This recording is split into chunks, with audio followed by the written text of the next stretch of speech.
National Weather Service in Fort Worth has issued a severe thunderstorm warning for northwestern Milam County and Central Texas, Bell County and Central Texas, until 10 a.m. Central Standard Time.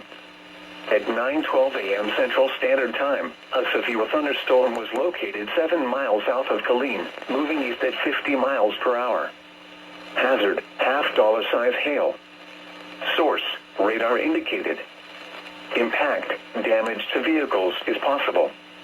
Locations impacted include Killeen, Temple, Harker Heights, Belton, Fort Hood, Nolanville, Morgan's Point Resort, Bartlett, Salado, Little River Academy, Rogers, Holland, Buckholz, Belton Lake, Stillhouse Hollow Lake, Sparks, Union Grove, Ding Dong, Yarrelton, and Maxdale.